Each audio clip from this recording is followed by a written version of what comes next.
Hey, what's going on, you guys? Welcome to another episode.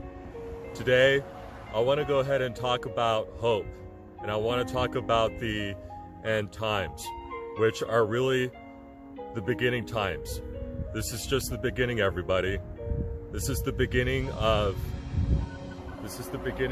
real, true happiness. This is the beginning of real, true joy. This is the meaning of real, true success. This is the meaning of being able to find your identity. This is the meaning of this is the meaning of the beginning of becoming true to yourself. This is not the end. And if you're a Christian, or if you have Christian beliefs, or if you grew up as a Christian, or if you grew up in the Christian church, you know exactly what I'm talking about when I say the end times. We are not in the end times. In fact, Revelation, ironically, even says that we're not in the end times. We're in the middle of the greatest reset that we've seen, not only in our nation's history, but perhaps the world. And when I say great reset, I don't mean what the WWEF. I'm not talking about their definition of the great reset, but I'm talking about a reset where we can finally become a free country, because we haven't been a free country in the longest time. In fact, we may be coming up on the greatest time that this country has ever seen. But I can understand why so many people, especially if you belong to that community, gravitate so much to this the concept of the end times, because it's much easier to just throw in the towel, give up, and stop doing what you're doing, and then crawl back into your crab shell and just wait it out until, you know, like the rapture, if you believe in the rapture, and you see everything that's going on.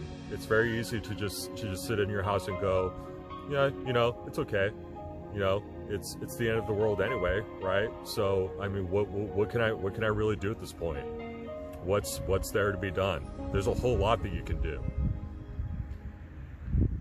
There's a whole checklist of things that, if you're being truly honest with yourself, and you're just completely putting your ego aside, there's a whole list of things, you know, that where you can really make a difference, not only in your own personal life, but in the lives of other people. So, you know, although I do believe that we're reaching some kind of an end, whatever that looks like, or whenever it is that happens. It could happen in 10 years, it could happen in 20 years, it could happen in 100 years, who knows? But regardless, you have to keep taking action. You have to keep making the necessary steps to not only enhance your own life and improve the quality of your own life, but the quality of other people's lives around you. But the whole concept of the end times, the rapture, and all this doom and gloom, Satan coming down in the form of a human being, you know, like we've seen in some of the movies, right? But those are just movies. It's fiction. It's not real. It's not even a great interpretation of the Bible. Who really has a definite interpretation of the Bible? Even with all due respect, the guys that went to school for years and years and years, studied and are still studying to this day, and are, you know, they call themselves theologians, as knowledgeable as they are, and as wise as they are, they still don't have the full picture. I mean, count how many times throughout human history where the Bible's been interpreted in many different languages. So if a book is being interpreted in 1,000 different languages, well then that could mean 1,000 different meanings, right? So it's hard to really know what any book of the Bible really is talking about, or what it really means, especially Revelation, the most vague book in the Bible. But you cannot just throw in the towel and give up, no matter what happens. I know if you're somebody that, you know, you voted in the midterm elections, and like just seeing what's going on is really discouraging you and making you upset and making you depressed and making you unmotivated. As hard as all this is to stomach, you still have to keep going. There's no option for any of us to give up. As long as the world is still spinning, and as long as you're still alive, as long as you're still breathing, we still have a chance. We still have an opportunity. It's not over yet, and we're not in the end times. We are right at the beginning. It just seems like we're in the end times because of all the crazy shit that's going on right now that we don't understand. It just seems that way because of how hopeless everything seems right now. But you can't do that. You can't give up on hope. So anyway, I want to go ahead and get into Luke 21:36. It says, "Be always on the watch and pray that you may be able to escape all that is about to happen, and that you may be able to stand before the Son of Man," aka Jesus Christ.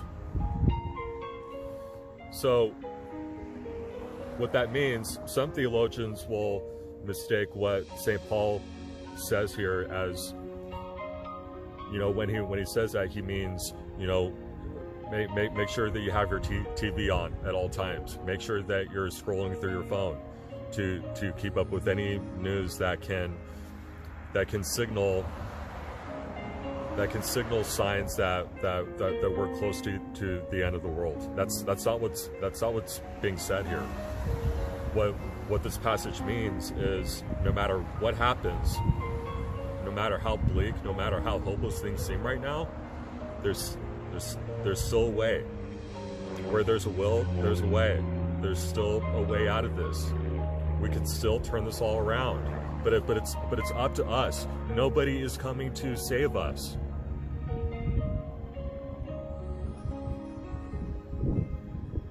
Even when Jesus returns, as Revelation says, we have to save ourselves in order for that to happen. And it will not happen as long as we're at a standstill and we're hiding in our crab shells. So you just can't give up. You don't have any other choice. We don't have any other choice. So anyway, guys, that's my episode for you. I hope you liked it. If you did, share it with your friends and your family. Subscribe to me on YouTube at Collectively Fearless. Follow me on Instagram at itsmatty_eyes. If you guys are looking for a really great pre-workout, go check out OSNAP in the link tree in my bio. I guarantee if you place your order, super cheap, and you're gonna like it. Trust me, it's gonna get you really fired up, and maybe it'll give you some more hope. Who knows? But anyway, guys, that's all I have for you. So until next time, I will see you again soon.